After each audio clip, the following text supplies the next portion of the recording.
इस वक्त की बड़ी खबर सामने आ रही है।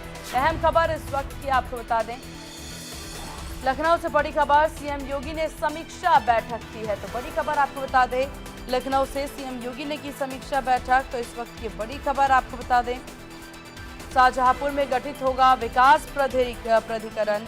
तो इस वक्त की ये बड़ी खबर, खाली पड़े निर्माण कार्यों को जल्द पूरा कराए जाने की बात कही गई है। होटल इंडस्ट्री के विकास के लिए प्रदेश में अनुकूल अवसर है, सीएम ने ये भी कहा।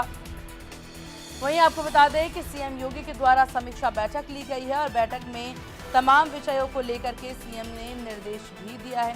सीएम के द्वारा कहना कि कौन कौन सी अहम चीजें हैं जिस पर ध्यान केंद्रित करने की जरूरी है। शाहजहांपुर में गठित होगा विकास प्राधिकरण, खाली पड़े निर्माण कार्यों को जल्द से पूरा करवाने की बात भी कही गई है कि खाली पड़े निर्माण कार्य को जल्द से जल्द पूरा करवाएं।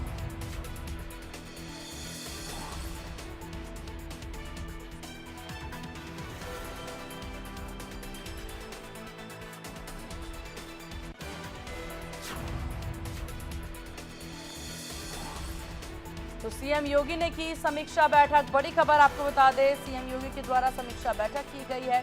सीएम योगी ने अधिकारियों को निर्देश भी दिया है। समीक्षा बैठक सीएम योगी के द्वारा। तो इस वक्त की बड़ी खबर आपको बता दें, खाली पड़े निर्माण कार्य को जल्द पूरा कराने की बात कही गई है। होटल इंडस्ट्री के विकास के लिए भी प्रदेश में अनुकूल अवसर की बात कही गई है।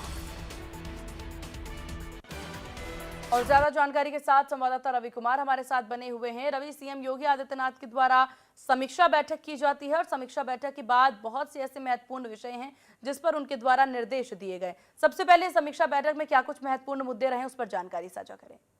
निश्चित तौर पर लगातार उत्तर प्रदेश के मुख्यमंत्री योगी आदित्यनाथ समय समय समीक्षा बैठक करते रहते हैं। हालांकि अब लोकसभा चुनाव के बाद लगातार एक्शन में नजर आ रहे हैं और जिस तरीके से सोमवार यानी आज आवास विकास के विभाग के जो आवास विभाग के जो अधिकारियों के साथ महत्वपूर्ण बैठक की है और उसके साथ ही जरूरी निर्देश है वो दिए गए हैं। उत्तर प्रदेश मुख्यमंत्री योगी आदित्यनाथ ने शाहजहांपुर के दीर्घकालिक सुनियोजित विकास के लिए शाहजहांपुर विकास प्राधिकरण के गठन की आवश्यकता है जताई है और साफ तौर पर आपको बता दें कि सुनिश्चित विकास के लिए जो शाहजहांपुर विकास प्राधिकरण है वो गठित होगा और साफ तौर पर नगर निगम का दर्जा देने के बाद शाहजहांपुर को मुख्यमंत्री योगी आदित्यनाथ की तरफ से एक और उपहार है वो मिलने जा रहा है और उन्होंने साफ तौर पे मुख्यमंत्री योगी आदित्यनाथ की तरफ से निर्देश दिए गए हैं खाली पड़े हुए या उसके अलावा अधूरे सरकारी निर्माण कार्य है उनको चिन्हित करके पूरा किया जाए और उन्हें उपयोगी बनाया जाए। उसके साथ ही उन्होंने कहा कि होटल इंडस्ट्री के विकास के लिए प्रदेश में अनुकूल अवसर है तो उसके लिए जो भी जरूरी कदम है वो उठाया जाए। उसके साथ उन्होंने ये भी कहा कि होटल इंडस्ट्री को प्रोत्साहित करने के लिए बिल्डिंग बायलॉज में परिवर्तन करने की जरूरत है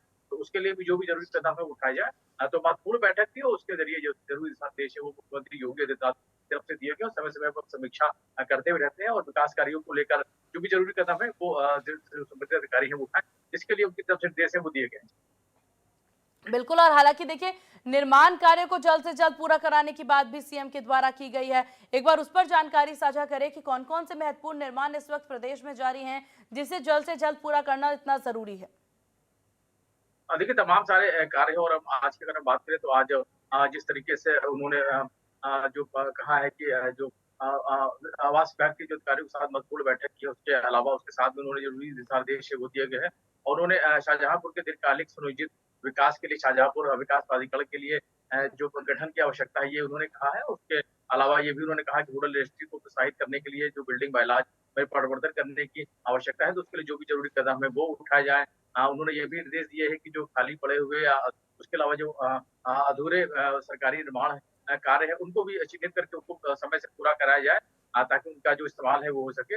उसके अलावा भी उन्होंने कई सारे जो जरूरी निर्देश है वो भी दिए हैं। आपको बता दें कि लगातार समय समय पर उत्तर प्रदेश के योगी आदित्यनाथ है वो समीक्षा बैठक करते रहते हैं सभी संबंधित विभागों को लेकर भी और उसी क्रम में आज जिस तरीके से आज सुबह से बैठकों का दौर है वो चल रहा है और उन्होंने जिस तरीके से ये भी कहा है कि जो शाहजहांपुर को लेकर उन्होंने कहा है कि विकास प्राधिकरण विकास के लिए गठित होगा और उन्होंने ये भी कहा कि नगर निगम दर्जा देने के बाद में शाहजहांपुर को और बेहतर है वो बनाया जा सकता है तो इसके लिए भी उन्होंने जरूरी कदम उठाने के लिए दिशा निर्देश दिए हैं। बिल्कुल, और हालांकि रवि, क्योंकि यहाँ पर पूरी स्थितियां समीक्षा बैठक के बाद जिस तरह से बनती नजर आ रही है, सीएम योगी ने अधिकारियों को निर्देश दिए हैं, खासतौर पर होटलों के विकास की बात वो करते नजर आए। जिस तरह से सीएम बार बार कोशिश कर रहे हैं कि उत्तर प्रदेश को एक पर्यटन नगरी के तौर पर यहाँ पर विकसित किया जाए, ज्यादा से ज्यादा पर्यटकों को लाभान्वित यहाँ पर किया जाए, फिर चाहे अयोध्या को लेकर के देखा जाए, आगरा को लेकर के देखा जाए, मथुरा वृंदावन को लेकर के देखा जाए, तो ये तमाम वो जगह है जिस पर खास तौर पर हमेशा से सीएम का ध्यान केंद्रित रहता है। तो इसको लेकर क्या जानकारी मिल रही है? होटलों को लेकर के उन्होंने जो बात कही है उस पर कार्य कैसे होंगे? जी, निश्चित तौर पर अगर हम टूरिज़्म की बात करें तो टूरिज़्म के क्षेत्र में लगातार कई सारे काम किए गए हैं। जहाँ अयोध्या के लिए बात करें, उसके अलावा उत्तर प्रदेश के अलग-अलग हिस्से हैं जहाँ पर टूरिज़्म को बढ़ावा देने के लिए लगातार काम किया गया। वहीं टूरिज़्म के लिए आने वाले लोगों के लिए होटल इंडस्ट्री एक बड़ा माध्यम है जहाँ पर लोगों की रहने की व्यवस्थाएँ होती है, उसको भी और किस तरीके से और बेहतर किया जा सकता है ताकि जो टूरिज़्म के लिए जो लोग आने वाले हैं उनको और बेहतर व्यवस्था है वो मुहैया कराई जाए। उसको लेकर उन्होंने कहा कि होटल इंडस्ट्री के विकास पर चर्चा की। उन्होंने साथ कहा कि प्रदेश के टूरिज़्म पोटेंशियल को प्रोत्साहित करने के प्रयासों का परिणाम है कि आज उत्तर प्रदेश में पर्यटकों के मामले में ये पहली पसंद बनकर सामने आया है और लगातार पर्यटकों की संख्या है वो बढ़ी हुई है और कहीं न कहीं सकारात्मक जी। परिणाम भी मिले हैं। तो ज़ाहिर है कि जो होटलों की भी जो संख्या है वो बढ़ती है और ज़ाहिर है कि अगर वहाँ पे भी बेहतर व्यवस्था है वो तो मिलती है, उससे कहीं न कहीं पर्यटन को भी आसानी रहती है और कहीं न कहीं टूरिज़्म के क्षेत्र में जो लोग आने वाले हैं, उसको भी बढ़ावा मिलता है। तो कहीं न कहीं उत्तर प्रदेश के लिए बेहतर कदम है और लगातार बीते सालों में अगर बात करें तो उत्तर प्रदेश के अलग-अलग हिस्सों में टूरिज़्म के क्षेत्र में जो लोगों को बढ़ावा चाहे काशी की बात करें, अयोध्या की बात करें, तमाम सारे ऐसे क्षेत्र हैं जहाँ पर पर्यटकों के आने का सिलसिला है वो बढ़ा है। तो ऐसे में कहीं न कहीं उत्तर प्रदेश के विकास की राह में भी कहीं न कहीं उसपे रास्ते वो आसान होते हैं। तो उससे उत्तर प्रदेश को भी फायदा होगा, उत्तर प्रदेश के लोगों को फायदा होगा। कहीं न कहीं सराहनीय कदम है, उसको लेकर लगातार समीक्षा बैठकें करते हैं, उसके लिए ज़रूरी दिशा-निर्देश है वो भी मुख्यमंत्री योगी आदित्यनाथ की तरफ से हमेशा दिए जाते रहे हैं और आज भी कुछ उसी क्रम में उन्होंने ज़रूरी दिशा-निर्देश वो दिए हैं। जी। बिल्कुल। और रवि, क्योंकि गर्मी काफी ज्यादा बढ़ती नजर आ रही है, हालांकि मौसम विभाग के द्वारा कहना कि मौसम में बदलाव जरूर देखने को मिलेगी, लेकिन इस वक्त अगर पहले गर्मी को लेकर के बात कर ली जाए या फिर बदलते मौसम को लेकर के बात कर ली जाए, क्या समीक्षा बैठक में इस विषय पर भी बात की गई है? क्योंकि अगर अभी भीषण और तपती गर्मी है तो बहुत जरूरी है छावनी लगाई जाए या फिर राहत बचाव के कार्य किए जाए यहाँ पर, लेकिन वहीं दूसरी तरफ अगर प्याव वगैरह की व्यवस्था, वहीं दूसरी तरफ अगर बारिश होती है, क्योंकि मौसम बदलेगी, बारिश होगी, तो बारिश से बचने के लिए, जल जमाव की समस्या से बचने के लिए क्या इस समीक्षा बैठक में इस पर कोई बातचीत?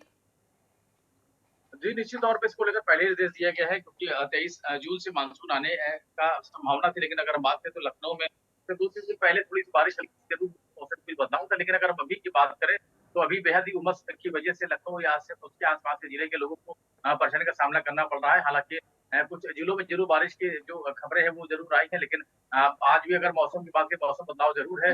आसमान में बादल ज़रूर नज़र आ रहे हैं, लेकिन उमस इतनी ज़्यादा हो रही है कि गर्मी की वजह से लोगों को परेशानी का सामना करना पड़ रहा है। हालाँकि अगर हम भीषण गर्मी की बात करें, उससे थोड़ी-सी कमी ज़रूर है, लेकिन जिस तरीके से उमस हो रही है, उमस की वजह से लोगों को परेशानी का सामना करना पड़ रहा है। हालाँकि बारिश का इंतज़ार हो रहा है, बारिश होगी।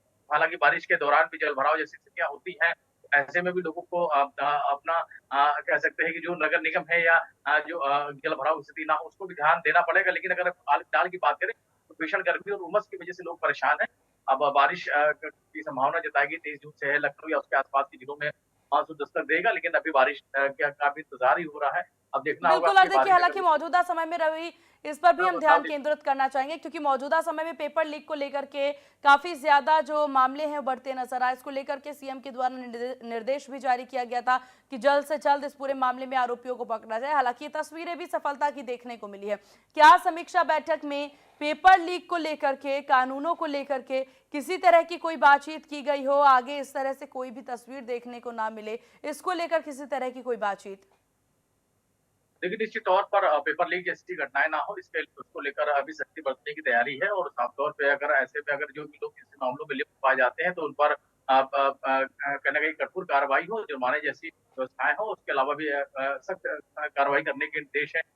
उसको लेकर इंतज़ार हो रहा है। फिलहाल अभी माना जा रहा है कि अगर इस तरीके की चीज़ें उत्तर प्रदेश में होती है, तो खास तौर पे सरकार की सख्ती का उनको सामना करना पड़ेगा और ज़ाहिर है कि पेपर लीक जैसी या परीक्षा में धांधली चीज़ें अगर होती हैं, तो उसपे कहीं न कहीं उसको लेकर सख्ती बरतने के लिए उनको तैयार रहना पड़ेगा। तो ऐसे में ऐसी घटनाएँ ना हो, इसको लेकर सरकार के सख्त निर्देश हैं, वो दिए गए हैं। जी। बिल्कुल। और लोकसभा चुनाव के बाद से जो स्थितियां बनती नजर आई हैं, सीएम लगातार बैठक करते नजर आ रहे हैं और बैठक के बाद उचित दिशा निर्देश भी देते हुए नजर आ रहे हैं। रवि, आपका बहुत शुक्रिया तमाम जानकारी और अपडेट साझा